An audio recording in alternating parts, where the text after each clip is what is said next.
नमस्कार, अभिवादन स्वीकार कीजिए। आपके साथ में हूं शबाब और आप देखना शुरू कर चुके हैं क्रिटिविजन न्यूज का एक्सप्लेनर।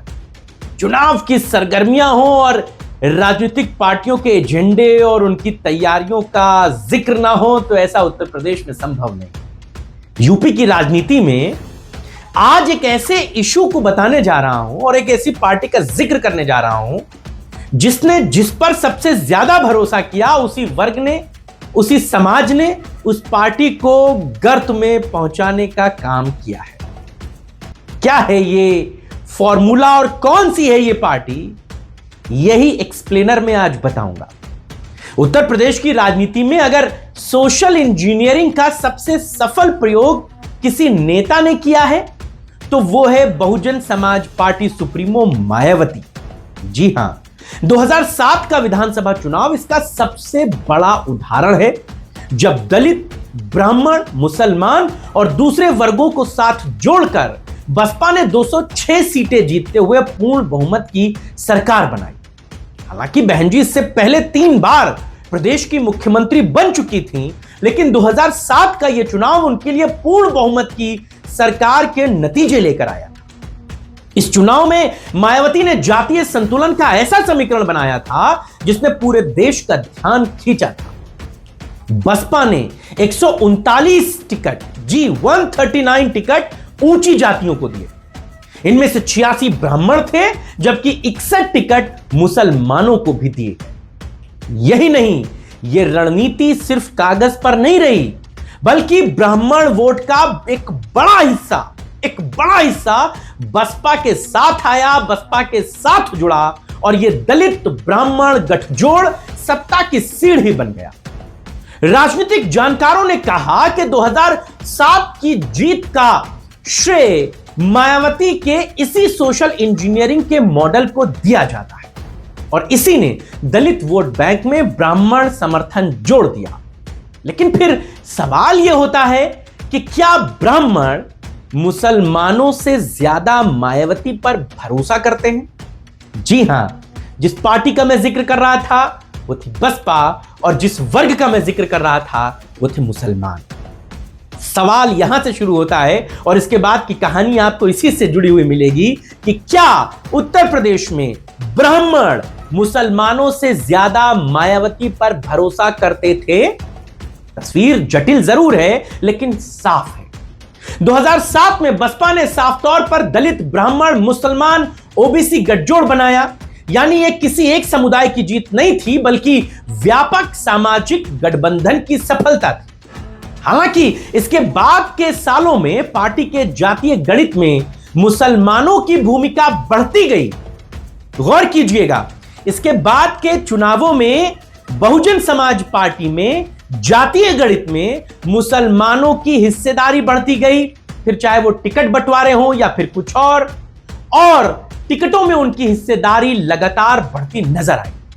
इसे बसपा का मुस्लिम वोटों को लेकर के बढ़ता आशावादिता का दौर भी देखा गया। यानी 2007 में ब्राह्मण सत्ता दिलाने वाले साझेदार बने, लेकिन आगे चलकर बसपा ने मुसलमानों के साथ समीकरणों पर ज्यादा भरोसा दिखाया।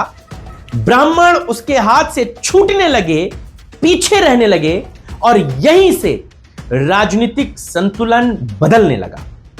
2007 के बाद 2012 का चुनाव आया विधानसभा का, जब मायावती ने 74 ब्राह्मणों को टिकट दी। यानी कि 7 में कितने लोगों को टिकट मिला था? 86 ब्राह्मणों को। इस बार कितना मिला? 74 ब्राह्मणों को। यानी कि लगभग 12 ब्राह्मण प्रत्याशियों के नाम कट गए, उन्हें टिकट नहीं मिला।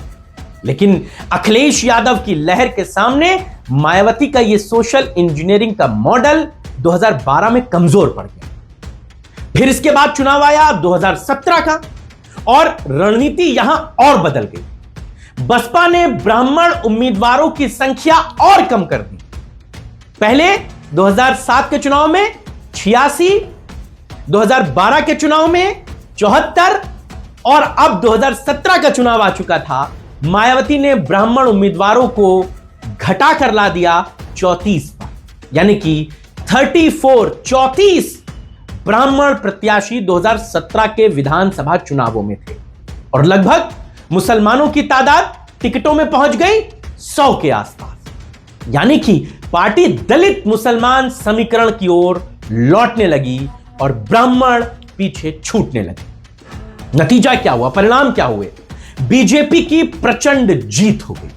यानी कि वो ब्राह्मण जो कभी बसपा के साथ कोर वोटर की तरह जुड़ा था, जिसने बहन जी पर भरोसा किया था, वो ब्राह्मण बसपा से छूट गया, सपा के पास भी नहीं रह गया और वो चला गया भाजपा में। 2017 में भाजपा प्रचंड जीत के साथ सत्ता में लौटी और बसपा सत्ता से दूर हो गई। राजनीतिक डाटा यह भी बताता है कि 2007 के बाद ऊंची जातियों को टिकट देने में गिरावट आई, जबकि मुस्लिम उम्मीदवारों की संख्या बढ़ी, जो बसपा की बदलती प्राथमिकताओं को दर्शाता था। अब नजर 2027 के चुनावों पर है और संकेत बसपा में यह बता रहे हैं कि मायावती फिर से ब्राह्मण कार्ड खेलने की तैयारी में है। यानी कि अपने 20 साल पुरानी 2007 की सोशल इंजीनियरिंग के फॉर्मूले पर बसपा लौट रही है। अभी कुछ दिनों पहले मायावती अपने 70वें जन्मदिन के मौके पर प्रेस कॉन्फ्रेंस को संबोधित कर रही थी। प्रेस कॉन्फ्रेंस में उन्होंने कई बातें खुल करके उन्होंने कहा कि बसपा बिना किसी गठबंधन के चुनाव लड़ेगी और ऊंची जातियां, खासकर ब्राह्मणों की उपेक्षा का मुद्दा उन्होंने उठाया। उन्हें पुरानी पार्टी की समावेशी नीति भी याद दिलाई। बहन जी ने इस बात को भी दोहराया कि दलित, पिछड़े और मुसलमान बसपा के कोर आधार हैं, यानी पार्टी संतुलन की राजनीति वो करना चाहती है। इसके बाद दूसरी बैठक हुई। उस बैठक में मायावती ने कहा कि ऊंची जातियां राजनीतिक रूप से जागरूक हैं और अगर उनके हित सुरक्षित हों तो वो बसपा का समर्थन करेंगी। यह बयान सीधे तौर पर ब्राह्मण आउटरीच की ओर इशारा माने जा रहे थे। तो वहीं इसके बाद बहन जी ने मुसलमानों को बहुजन गठबंधन का अभिन्न हिस्सा बताया। उनके लिए एक अलग संगठनात्मक ढांचा भी बनाने की, उसे मजबूत करने की बात है। यानी कि जो संदेश था वो बिल्कुल क्लियर कट था, साफ था।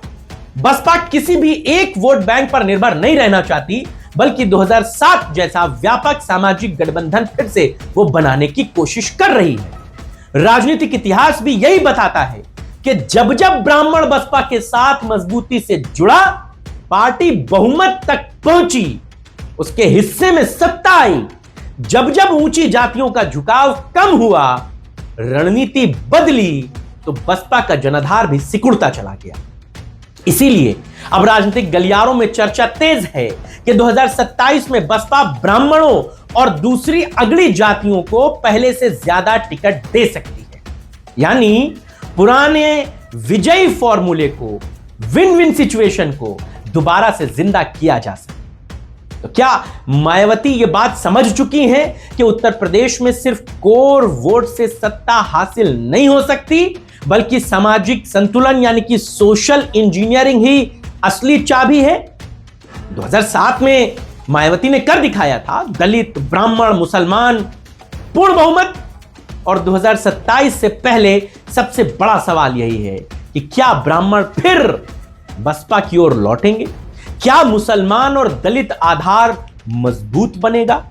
अगर यह त्रिकोण फिर बन गया तो उत्तर प्रदेश की राजनीति में एक बार फिर मायावती किंग मेकर नहीं सीधे किंग बनने की दौड़ में आपको नजर आ सकती है। खबरें अंदर खाने से यह है कि मायावती इस बार लगभग 75 ब्राह्मणों को टिकट देने जा रही हैं। जी हां, 75 ब्राह्मण उम्मीदवार 2027 के चुनाव में मायावती बहुजन समाज पार्टी से टिकट लेकर चुनावी मैदान में आपको ताल ठोकते नजर आएंगे। मुसलमानों के साथ मुलाकातें, ओवैसी के साथ गठबंधन, मुसलमान वोटों का बिखराव, ये सब एक तरफ है। ये हाथी के दांत हैं, दिखाने के, चबाने के लिए तो ब्राह्मणों के उन टिकट बंटवारों पर बहन जी का सबसे ज्यादा फोकस है। वो लगातार ब्राह्मणों की भाजपा में उपेक्षा का जिक्र कर रही हैं, अपने प्रेस नोट में ब्राह्मणों को अपने साथ लाने की बात कह रही हैं। फिर चाहे वो फिल्म जिसका नाम ब्राह्मणों से जुड़ा था, पंडितों से जुड़ा था, उस पर बहन जी का ट्वीट आया हो, या फिर वो ब्राह्मणों का भोज जो भारतीय जनता पार्टी में हुआ, फिर उसके बाद उस पर विवाद हुआ, बहन जी ने उनको भी अपने भरोसे में लेने की बात कही। आप इस पर क्या सोच रहे हैं? आपका क्या नजरिया है? क्या मुसलमानों से ज्यादा ब्राह्मणों ने बहन जी का साथ दिया है? और क्या मुसलमानों से ज्यादा ब्राह्मण और अपर कास्ट मायावती के लिए फ्रूटफुल सौदा साबित हो सकते हैं? आप बताइएगा। आपके राय और विचारों का इंतजार रहेगा। फिलहाल इतना ही।